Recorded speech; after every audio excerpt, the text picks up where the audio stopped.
This is the PKF Texas Entrepreneurs Playbook. I'm Russ Capper, sitting in this week, and my guest is the Honorable Parvathaneni Harish, Consul General of the Republic of India for Houston. Harish, welcome to the Playbook. Thank you, Russ. Pleasure to be back again on this show with you for a second time. I'm honored. Well, I'm honored to have you as well. It was a little bit more than a year ago. Yes. There's been a lot of changes in your country, yes. A few in our country, but so let's start right here. Tell us how you would depict the relationship today between India and Houston. The relations between India and Houston have never been better. I think there has been far greater exchange in terms of trade and commerce. A lot of people have been going to and fro. And we have had a lot of Indian trade delegations that have been visiting and scouting for locations to establish their base and operations in Houston. I think a lot of people are excited about the prospects that have opened up. I know the price of oil has gone down significantly since we last met. Nevertheless, the opportunities in the petrochemical sector, oil and gas sector are very exciting. Our Indian service sector companies are located here. And we've just had Judge Ed Ahmet lead a trade delegation to India. And we're looking forward to a trade delegation being led by the Honorable Mayor Parker to India sometime in April next year. Great, fantastic. Well, I have to tell you, Harish, that the number of people that I know that are successful leaders in business in Houston from India is huge. There must be just an extraordinarily large population of Indians in Houston. Houston has a significant population of Indians. I would say something in the range of anywhere between 120 to 140,000 Wow. people of Indian origin. Some of them are US citizens, some of them are Indian citizens on green cards or on employment visas. To an extent, this is also a self-selected group. The Indian immigrant story in the US is very unique. Most of them come here with skills. Most of them are already engineers or doctors or other professionals before they come to the US. They come to study to the US. So for most of them, the first port of call is probably a university. And thereon, they acquire their skills. So when you hear a lot of talk about STEM disciplines, I think you will find that a significant number of members of the Indian American community are indeed specialists from these STEM disciplines. And that explains the fact why they have done extraordinarily well, why they are very productive and contribute to the US economy, and how they have acted as a very successful bridge between our two countries. They are in academia, they are entrepreneurs, they have established their own companies. According to one figure I read in a study, over 1/5 of all publicly and private-owned entrepreneurial ventures have begun by people of Indian origin. So I think it's a very extraordinary talent, and of course the figure is much higher if you go to the Silicon Valley.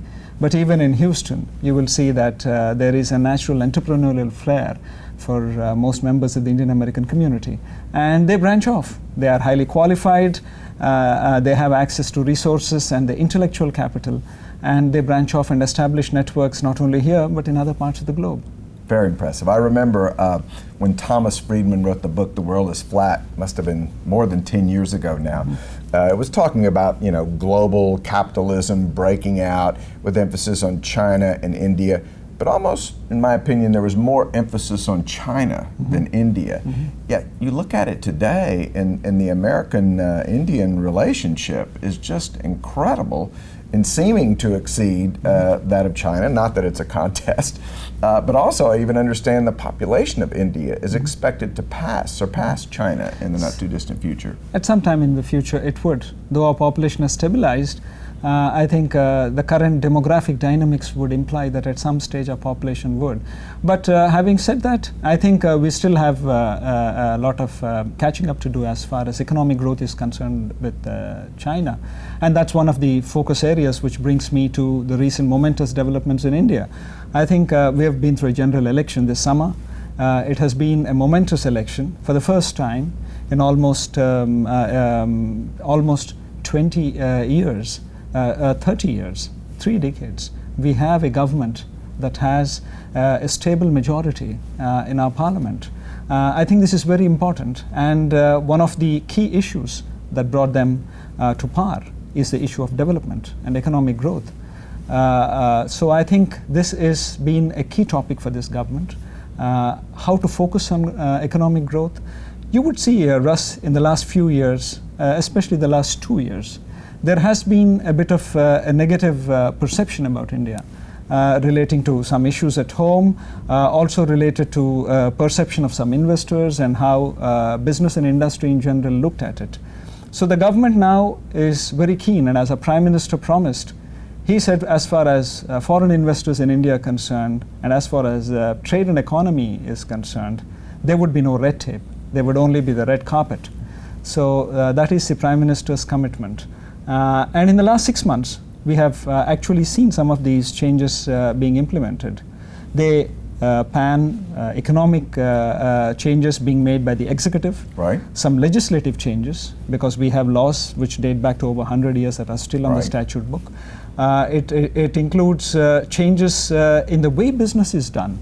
For example, just to give you a small example, how would, for example, an industrial inspection take place?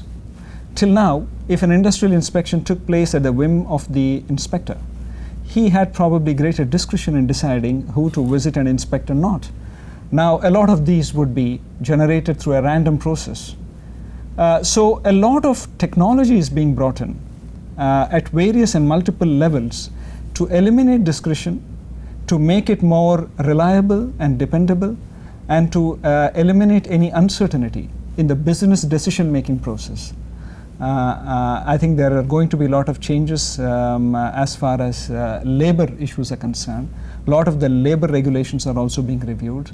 I think the whole thrust of the government is to create more jobs, to ensure there is greater growth. This is very important for us, Russ, for the simple reason that we will have more than 10 million people entering the job market on an annual basis. Many of these people are going to come out of the agriculture sector, move from rural areas to urban areas.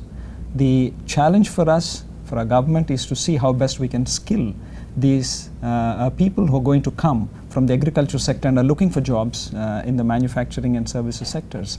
So the Prime Minister has created a skill development ministry with a specific focus on how do we empower and give the skills to these members of the youth. A significant portion of our demography, over 60% of the population are between 15 and 60 years of age. So this is a huge number who are in the productive age group. We have to skill them, we have to ensure that they reach their full potential, and we have to ensure to see how best they could contribute to the national economy. That continues to be a very significant focus of this government. Well, everything that I've heard about the new Prime Minister has been very, very positive.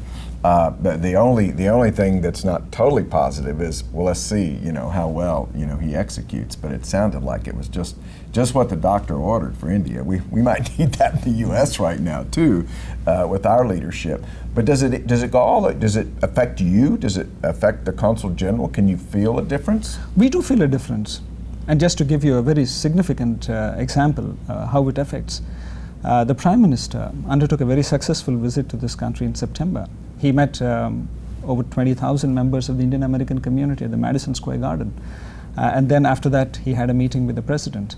One of his announcements during his interaction in the US was to give a visa on arrival, a travel authorization for US citizens to be able to go to India so that they could get a travel authorization in 4 days, wow. Land in Delhi with a copy of your travel authorization, and go to India for tourism or for what was called as for medical purposes, for medical tourism, or even for some aspects of business, wow. For casual business work.